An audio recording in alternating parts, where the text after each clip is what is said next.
Hey, what's up, Karma Nation? It's Travis here with DFS Karma, joined once again by Rube, one of our NBA guys. Now, if you've, I don't know which order you're watching all of these NBA DFS 101 podcasts that we're doing, but we just recently got done recording the GPPs versus cash games to kind of differentiate what is what and what each of those terms mean. This one, of course, is contest selection, which kind of is an extended branch of that other podcast. So I think that it would probably be most optimal if you go to that one first, if you haven't watched it yet, and then hop over to this contest selection. Things might make a little bit more sense for you. But yeah, so we're just going to go over just a few questions here. And if any of these questions that we go over, if you still have something else you want to ask after this podcast is over with, you're like, wait a second, I still have this question about contest selection. That's okay. You can type it in the comments below on this YouTube video or head over to chatdfs.com. That'll get you into our free chat room. Just ask us the questions there, and we'll more than happy to answer them. So starting things off, Rube, let's go ahead and knock things off with the basic one. What is the first thing that you think about when you're, let's just say today for NBA, you open up your DraftKings lobby. What's that first thing that goes through your mind when selecting what kind of contest you want to join? Hey, Travis. So before you even open that DraftKings lobby, you need to sit down and have a tough conversation with yourself, and you need to decide what your goals are when you go to play DFS. When you hit that deposit button for the first time, you need to decide where you want to allocate those funds, what your goals are, and what you want to get out of DFS. So for a majority of players who are very casual, you probably, if you're playing a small dollar amount every night, you probably want to be playing the large field tournaments with those big prizes. And if your goal is to just have some fun, give you a reason to watch some more NBA, MLB, some NFL games, and you just want that little bit of a sweat, little bit of a dopamine rush from your players, then go ahead, join those large contests, and chase that big first place prize. But that strategy over time is not going to net you a positive ROI or return on investment very often. Chasing those big scores is very difficult, and some of the best DFS players in the world only win a contest like that once every couple of years. It's extremely difficult to do, and a lot of them hemorrhage a lot of money in the process of doing so. But if you're looking to just have some fun and chase that prize, that's completely okay. If you're looking to grind out a smaller ROI or try to win a more realistic GPP, you probably want to be entering more cash games, which we go over in that previous video that Travis was talking about. Just quickly, cash games could be your double ups, your 50-50s, and your head-to-heads. You either want to be grinding those, or the contests that I really enjoy, that I feel like I have a good edge on the field on and where I operate in, is the smaller field tournaments. So for football, it's roughly like 5,000 and below. For NBA, I'm usually playing like 200 people and below. Those type of contests, which still have really good first place prizes and you have a way more realistic chance of winning them, are the contests where I like to join. In those contests, you don't need to be perfect. Sometimes in those large field tournaments, you really, really need to be perfect. So you need to sit down and have that tough conversation with yourself. Determine what your goals are before you even open the DraftKings or Fanduel app. All right, so just bouncing stuff that I know you kind of dabbled on. If you're doing this, then look at these. If you're doing this, then look at these. So, just going a little bit more in depth there. Now, when you figure out, you have that conversation with yourself, like you said. Let's say someone says, I'm actually a person who wants to, consistently month over month over month make a profit. Whether that profit's a couple $100, the profit's a couple $1,000, who knows? Depending on what your starting bankroll is, and what your risk assessment is. But if you're sitting down with yourself, you had the conversation, you say, I'm going to be a cash game player. I want to have that consistent profit month over month. Now, when you have that conversation and that is your goal, you open up the DraftKings lobby, and what's the first? I know you kind of went over the cash games, like cash games are this, the 50-50s, the double ups, the head-to-heads, but actually selecting the contest, what are you starting with that mindset of I am a cash game player? So for a cash game player and cash game mindset, there are two types of contests where I think you should join them right away. They are probably the biggest edge on the site. There's still a ton of casual players still in those. And if you're listening to this YouTube video, you've made it into the small DFS bubble or world. There are a ton of DFS players out there who will never watch or look at an informational video like this. So welcome to the 1% of DFS players. So if you're trying to grind out that ROI, go ahead in the DraftKings lobby and open up the section that says head-to-head. In those head-to-heads, you're going to want to play those smaller dollar contests, those $1, $2, $3 contests, whatever your allotted bankroll and bankroll management is. If you look in the Karma How-Tos playlist right here, we have another video on bankroll management that you can check out, and that can kind of help you determine how much you should be playing a night. Okay, so that's go ahead. Go ahead. So once you open those head-to-heads, the reason that you want to target those $1, $2, and $3 contests is because the highest volume players on the site, the people with over $1 million in entry fees over the course of 365 days, over the course of a year, they cannot enter those contests. So all of these big people throwing 150 lineups in the big tournament every night that just have loads of cash, those are not the guys that you are going to be playing against in those $1, $2, and $3 contests. The second contest that I think you should join right away is if you go over to the double up section, you'll see the large single entry double ups. Normally they have a $2 one, a $5 one, a $10 one, the $25 one. All of those ones where you're playing over 1,000 people in them, those are extremely good contests to target on a nightly basis, because I don't believe that there are 5,000 really good cash game players out there in the world in NBA.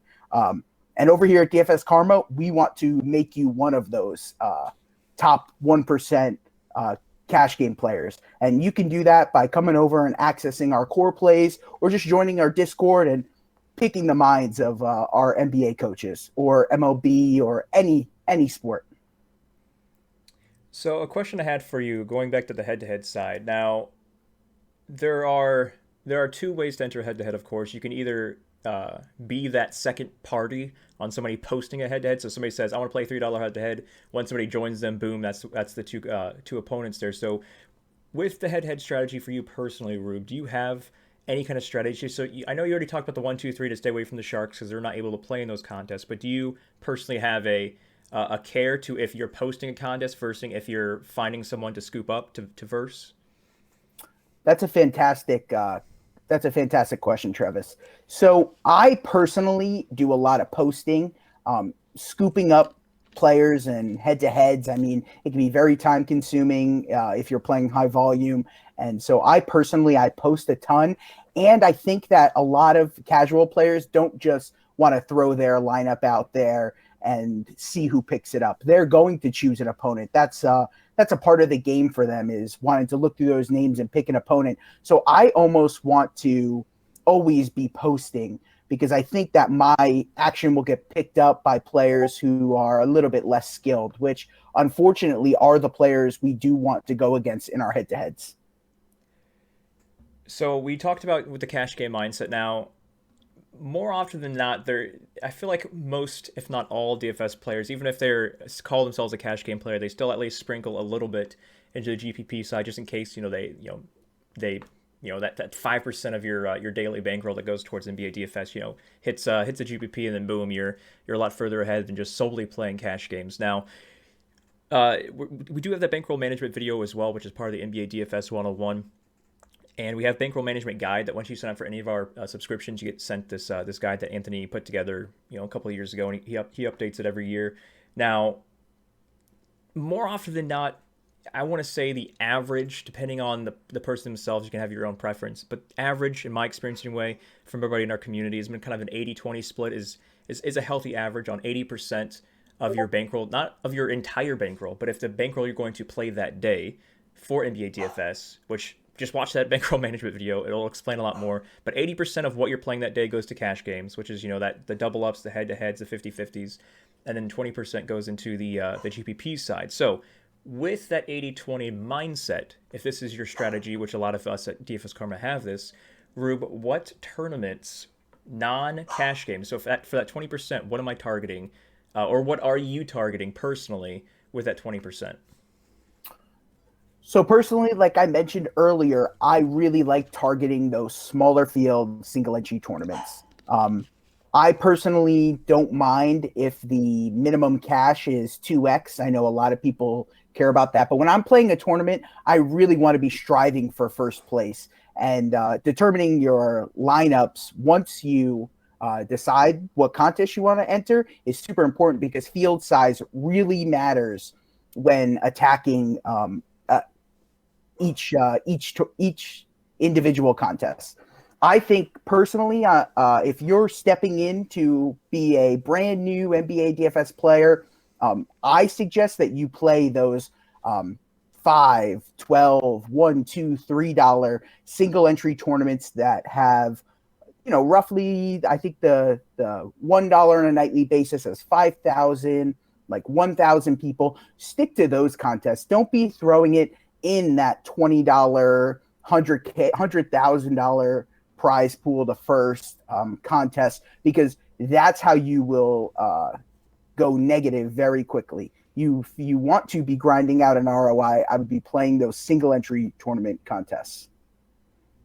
All right, so we just got done talking about what you should target for that cash game side of things, what you should target for GPPs.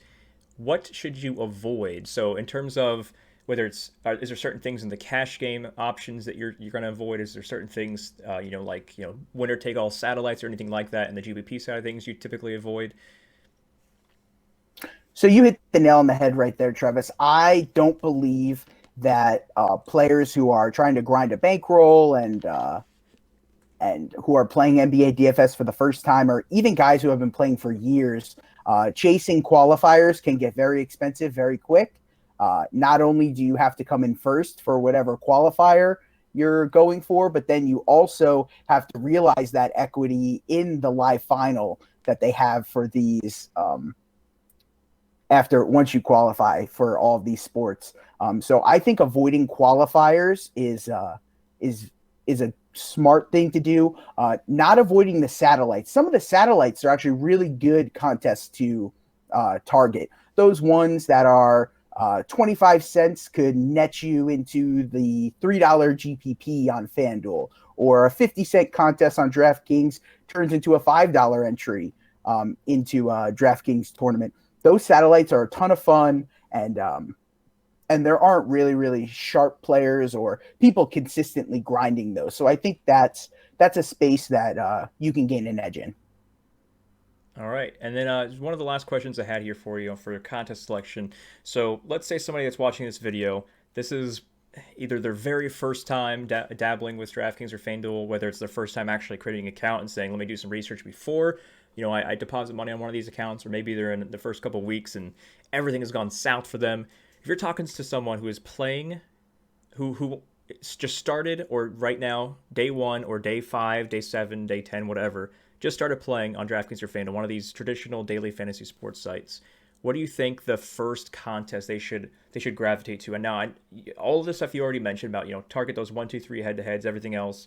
If this is your cash game mindset versus the GPP side of things. But if they're targeting just like one contest, you're like, okay, as soon as you open up the lobby, go here first before anything else. What contest is that? So on the DraftKings side of things, the first contest I put my lineup in every single day, probably every day for the past, 7 years, has been the $5 single entry double up on DraftKings. It's the first thing I put my placeholder lineup in. It's where I build all of my lineups, is right there in that large $5 single entry double up. That would be the first contest that I would suggest someone to get in on DraftKings. FanDuel is a little bit of a different discussion because they have a lot of unique contests that DraftKings doesn't. On FanDuel, I would almost go towards the 100-man 50-50s and the 100-man like mini tournaments that they have on a nightly basis that pay out roughly 20% of the field. Those are really good contests if you're trying to grind out an ROI while having some upside at the same time. So that's where I would tell people to go if they were signing on to DraftKings or FanDuel for the first time. So we opened the gates here, the floodgates here, to get one question from one of our members in our chat room. So this is the very last question here to wrap up the podcast. We have Den Bro Kid in our Discord. he wants to get some kind of insight. I guess it's not necessarily a question, but more of just a statement he wants more information on. He says, I think the difference between single entry versus multi-entry is something I want more information on, and what to look for in payout structure. So if you any kind of insight there on difference between single entry versus multi-entry in terms of contest selection strategy, and then what to look for in payout structure. Sure. So for the large field tournaments, those um, mass multi-enter tournaments, there is a common misconception that these people putting 150 lineups in, they're the only ones winning these big tournaments, and that's just not true. We see single bullets, people putting one lineup in every single time. Because theoretically, if you think about it, every lineup that you make after that first one is considered a negative EV lineup. Because that first lineup you're putting in, you think that it's your best lineup. It might be your best lineup when building off projections, what you think is the best game environment that you're targeting. And every single lineup you make after that has a negative expected value because only one team, unless you're running a massive train or something, which I don't suggest, is a negative expected value team because only one team can come in first place on any given night. So that would be one thing about mass multi-enter that I think people get wrong. And then for single entry tournaments, I think my biggest advice is just don't try to get too crazy. Don't galaxy brain things and play these 0.1% own guys that have like a chance of putting up a ceiling game. I mean, once every 1,000 games or something like that. You don't need to get that crazy in DFS. DFS is already hard enough. Don't make it harder on yourself. Come over to DFS Karma, listen to the coaches, listen to our insight, and we'll be able to help you be profitable long term. So on the payout structure side, so when you're, of course, this is most likely referring to GPPs because I don't think he was talking about cash with payout structure because that's self-explanatory. So GPP side, payout structure. I know he said don't necessarily target those those qualifiers or it's a winner take all thing, but if you're going to play a GPP, are you looking at certain things in the payout structure that determine if you're going to play on this one versus this one? Yeah, I already mentioned that I don't think personally the 2x min cash means a lot to me. I do like flatter payout structures where there's 10% of the total prize pool to first place and then 10% of all of 10% of first place is paid out to, say, 10th place or something like that. I really like those type of contest structures because I do want to realize some equity when I'm right but not perfect. There's nothing worse than coming in second place in one of these large field tournaments and the drop off between the first and second place prize is just drastic and sometimes it's decided by one rebound and that can just be soul crushing. So a flatter payout structure is definitely something that I personally am looking to target. I personally don't play the Millie Makers type tournaments or anything like that where 30 to 35 to 40% of the prize is going to first place. I don't have a ton of interest in joining those just because I realize how difficult they are to win. And for the lineups I'm building, they're not getting those 0.01% outcomes as often as you need to win a contest like that. So target those GPPs with the 10% to first place structure and those flat payouts. And I think that'll really help. I like how you were talking about, if you get second place and there's such a big drop off, it could be a difference between a rebound. I believe it was 2 years ago, CEO Anthony was doing an NBA live final ticket, and I think he just needed somebody to make like 2 free throws at the end of a game to clinch, and he like made one of two or something like that. And it was crushing for the entire organization. It'll kill you, man. Yeah. I mean, it's frustrating. DFS can be cruel, but man, is it a lot of fun, and that's the name of the game, to have a lot of fun while you're playing DFS. Yeah, and that about wraps up the last question there. So do appreciate Rube for jumping on here and going through that little bit back and forth Q&A. Please make sure that you click the thumbs up on this YouTube video, like the video if you thought it was helpful. Make sure you subscribe to this channel. We're going to be dropping not just these helpful, NBA DFS 101 vids, but we do the live streams on here. We cover all the sports possible. We have a ton of different, DFS talent that cover literally every single sport that is offered on DraftKings and FanDuel at this point. So if you have questions, as I mentioned at the beginning of this podcast, just ask them in the YouTube video comment section or hop into the Discord by going to chatdfs.com and asking the questions there. Appreciate your time, guys. Thanks for watching this video, and we'll catch you on the next one.